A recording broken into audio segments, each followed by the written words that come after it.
You are not alone. You have friends, a community that be backing you up, and it's incumbent on you to reach out and depend on that community when you need to. It's what they're there for. It's what brings them joy. Hello, my wonderful viewers, and welcome to another episode of Betty Adams Overanalyzes. Chapter 100 of Kaiju number 8 has dropped, and I think that this chapter just encapsulates not only the core message, the core theme of the series, but it just encapsulates why I love this manga so much.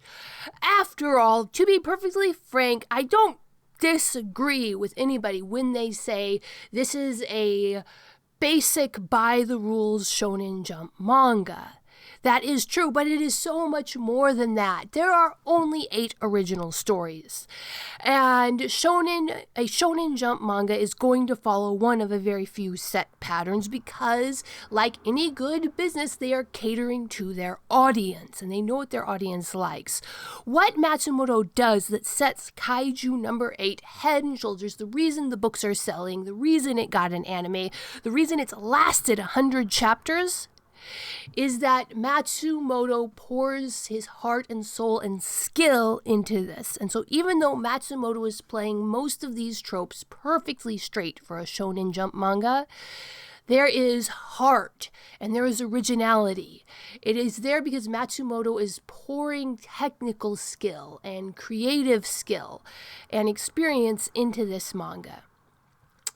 And the core message of this chapter, which is so important in today's day and age with all of the social isolation and the depression and the feelings of atomization all over the world, but especially in first world countries like Japan and the United States and Great Britain, is that you are not alone. You have your friends. Your community is there to back you up.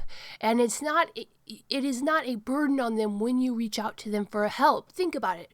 When your friends reach out to you for help, how do you feel? It makes you feel strong and good and reinforces that sense of community. And it is incumbent upon every one of us to remember that when we need to reach out to our friends and community and family for help.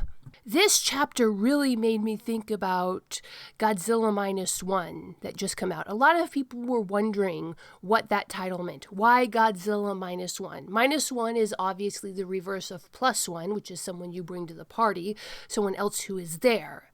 Well, one of the themes of -1 was how alone Japan was in this situation. There was nobody else. It was just the characters on the ground, just the individual people of Japan who had to band together to face this disaster. And I've heard several commenters say that this is kind of sad because the concept of -1, that no one was coming to save them, that they had to face it on their own, speaks to a real sentiment in Japanese culture. Now, this is all stuff I've heard second and third hand, but it made sense in line with what I saw of Godzilla -1, that there was a sentiment that when these massive natural disasters, the tsunamis, the storms, the earthquakes, when they strike Japan, there is the sensation that they are alone in their response. And this is, I suppose, very natural for an isolated island nation.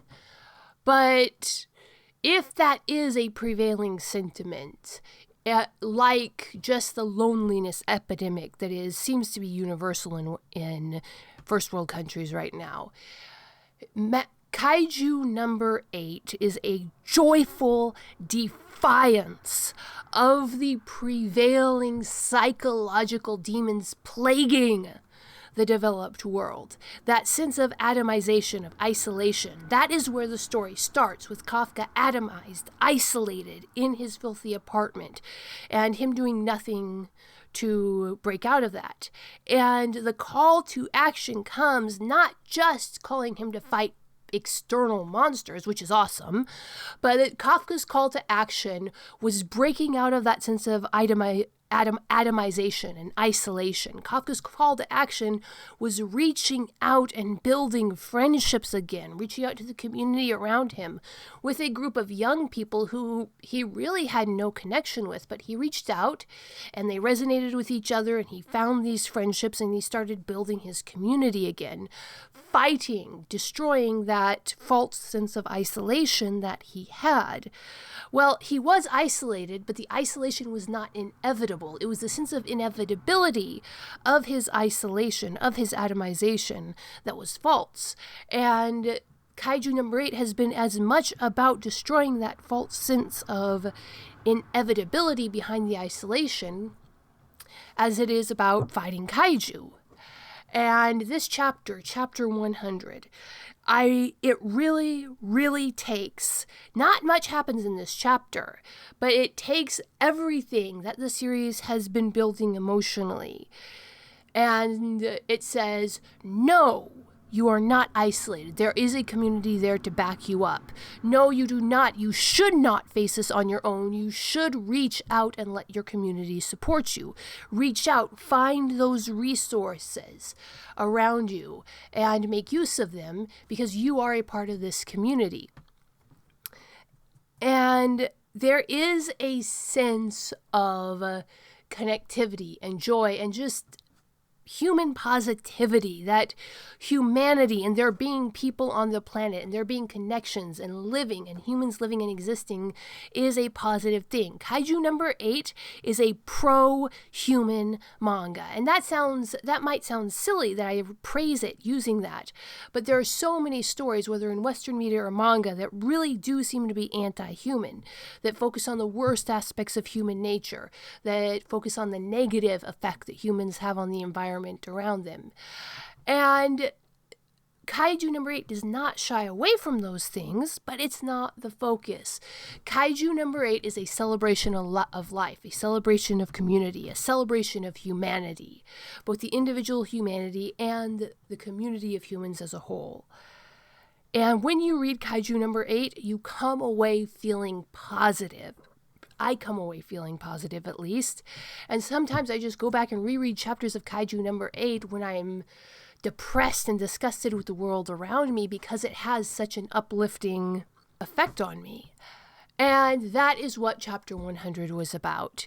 A celebration of the spirit of community, of the spirit of reaching out, of friendship. And so, yes, this is a classic shonen manga, and the power of friendship was the theme all along. And I love it. And yes, I do believe that there's more originality in this by-the-books Shonen Jump manga than in 90% of the other stories out there, all the other Shonen Jump manga included. But what do you think, my wonderful viewers? Am I projecting too much onto this? Am I reading too much into this? Do you appreciate that pro-human, pro-community, pro-reaching out and making friends mentality? And do you think there is originality in the story? Tell me what you think in the comments below. Hit that like and subscribe button, and peace out, my wonderful viewers. Humans are weird. We took a vote. The second book of Human Absurdity is now available in audiobook format everywhere where audiobooks are sold: Barnes & Noble, Google Play, Kobo by Rakuten, and of course, Audible and Amazon. So you can now get a copy of the audiobook format of all 70,000 words of Human Absurdity.